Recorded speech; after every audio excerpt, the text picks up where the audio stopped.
And so it's not rocket science. We have become so difficult. We have submersed ourselves in quagmire. Yes, we have immersed ourselves into the beliefs of ages of war and refusing to see the beauty in other people and to thinking to survive we have to live like that dog eat dog mentality. And Yes. it's not the reality of what spirit in the universe is all about. It is easier to be good. It is easier to be at peace and love and do the right thing than it is to battle Mm. the forces of negativity and fear. So we will go Yes. on to, yes, you say, and this is very true, and for our listeners out there, it's this simple. Begin to feel, begin to touch, begin to see, begin to listen, begin to know, begin and Be. to Right. be. All right, begin to be and begin. Begin to be. So we have to begin Right. this whole process Yes. of letting go of everything perhaps that we thought, like I had to do 20 years ago when I realized that many of the beliefs that I had been taught were not reality, but an illusion that everyone was living under. And it was then that I began to walk the walk and the path that I was born to do. So let's get Mm. on to what are the four modalities that you offer to help one create a disposition of ongoing peace and happiness and awareness of this expansion of our soul or our inner being or our inner potential for greatness. These are very, very powerful. Before I do the four, I would like to say the greatest spiritual gift a person could give themselves is just to let go. Let go of all of it. Just let go of the world, how we think things should be, what they should look like, when they should happen. Let go of the noise of the mind, all of it, and become nothing. That being said, moving on to the four modalities, these four principles are so powerful, they will open up your spirituality to the level of the cosmic garden. Number one is passion. Live and do things with the passion, the fire in your belly. Turn up the fire, stoke the flames.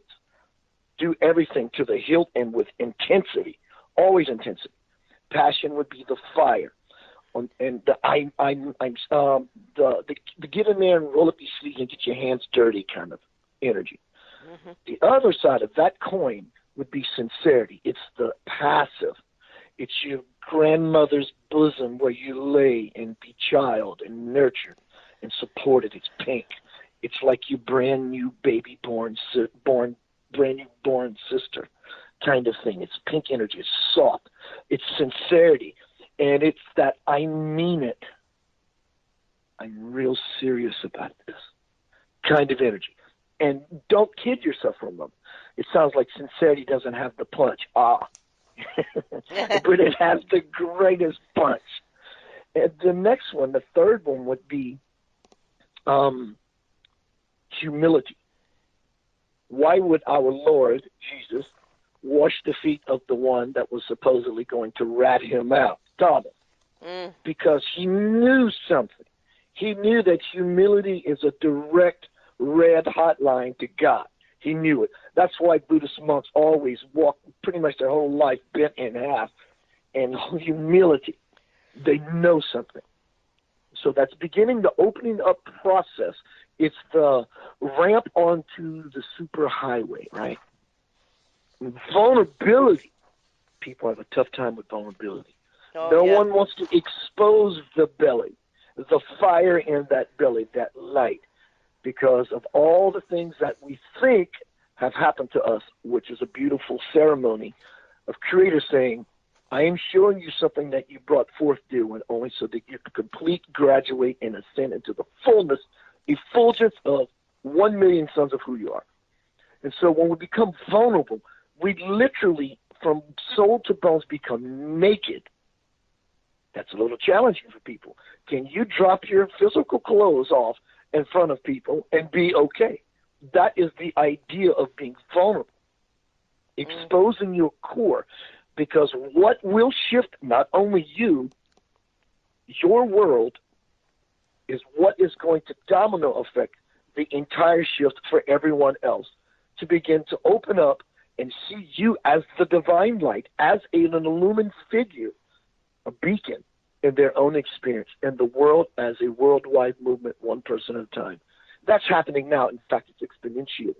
But for the person who may be listening to my voice, you take in these 4 tenets, live passionately, put all of you in it, be sincere about it, humble yourself to the beauty of life all around you, all of it, even those people that you have judged, including yourself. Make yourself vulnerable by jumping out of a perfectly good airplane. Trust that you will be caught. Expose the nectar, the core, and the light that you are. And your experience of what you call reality will expand to levels that you never thought possible. And the reason it's never thought possible is because until that point, you have been living in your mind.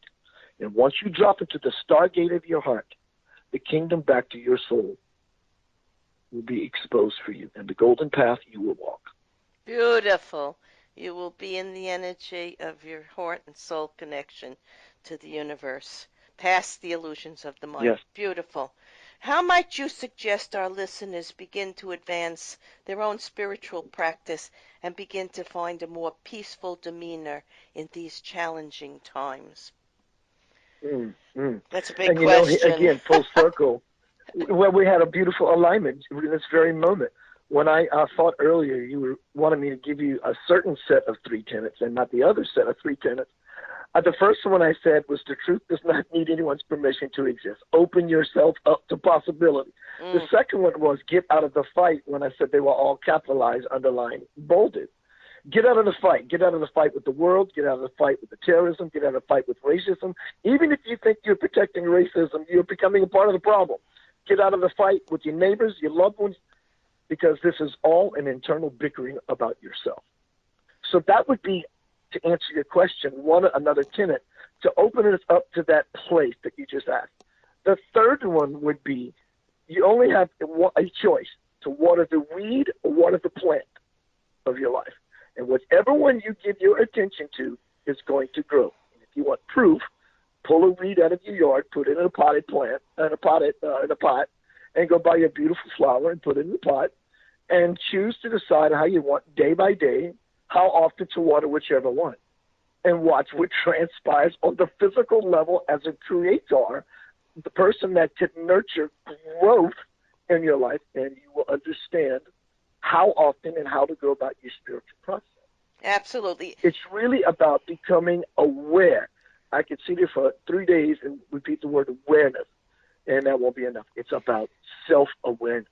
Yes, and also, in response to this type of question, in my book, The Living Spirit, I suggested a way to advance your spiritual practice by writing a meditation inspired by a client of mine, Marisol. And the meditation is called Meditation of the Sea and Sun. And this is a small part of the meditation. And I wrote, in this state of gentle vibration, relaxation, and connection, ask for what you need to heal, whether an emotional concern or a physical pain.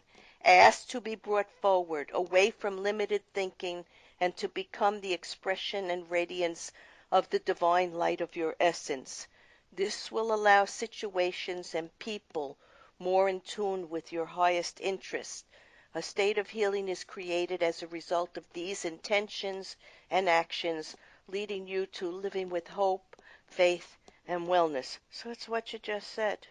Yeah, let go of That was lovely. That was lovely. Thank you. It's saying what you said in just a little different way.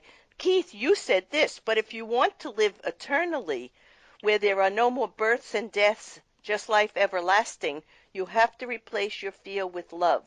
Once you get to that level, your consciousness will no longer be interrupted. The cycle will no longer perpetuate. But as of now, you are only the potential of what you can become. That's beautiful, and that's also the truth. So, and it seems like the road. It seems like the road to eternity is taking eternity to get there. But that's part the illusion. That's part of the sleep.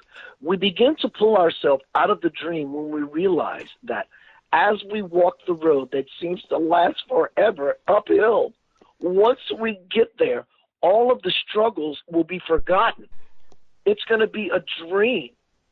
That's how we begin to pull ourselves back into the waking room. That's when we can do what you just did. Giggle and be joyful and be at peace and share whatever it is with everyone without waiting or expecting anything in return. Your giggle there is where we want to go. That's the joy from within that's coming out from people who are finding these truths. So I want to thank you, Keith Anthony Blanchard, author of The Divine Principle, for sharing your life's journey and passion to bring joy, peace, love, and happiness through our hearts and into the world. To read more about these energizing ways to bring heaven to earth and restore our inner guidance system for a healthier, happier future, and to purchase The Divine Principle, go to KeithAnthonyBlanchard.com or Amazon.com. In summarizing this episode of Healing from Within, we have indeed discovered that the divine in me sees the divine in you, as is expressed by the term Namaste. The universe is the entire life force of creative, expansive energy, and each of us is part of that wondrous miracle of eternal source and life. The way to peace, love, and freedom and liberation is within us from the beginning of the human journey in this wondrous place we call Earth. Beyond lies mystery and untold memories that we will take with us through many lifetimes. As Keith downloaded from Spirit, but if we want to live eternally, where there are no more births and deaths, just life everlasting, you have to replace your fear with love. Once you get to that level, your consciousness will no longer be interrupted. The cycle will no longer perpetuate. But as of now, you are only the potential of what you can become. It is vital that you begin to inform yourself on all matters, especially spiritual teachings from around the world. When you do, you will find all the doctrines you study are but jigsaw puzzle pieces waiting to be assembled. And when the puzzle finally does fit together, do not be surprised to see the image of my face shining through. You must not accept blindly that everything you have been taught or will hear is true. Figure things out for yourself by weighing the possibilities and probabilities of what is the likely truth. Keith and I hope you find the wisdom of the universe within the quiet voice of Spirit and begin to know the joy and happiness that is your natural birthright, as we are each a spark of the divine and an eternal source of love, peace, and beauty that suspends time and space and creates eternally. I am Sheryl Glick, host of Healing from Within, and I invite you to visit my website, SherylGlick.com, to hear visionaries, energy workers, scientists, spiritualists, psychologists, medical practitioners, and those in the arts and music fields discuss our human and divine nature as we seek to improve our personal and collective communities. Shows may also be heard on webtalkradio.net and dreamvision7radio.com. Thank you.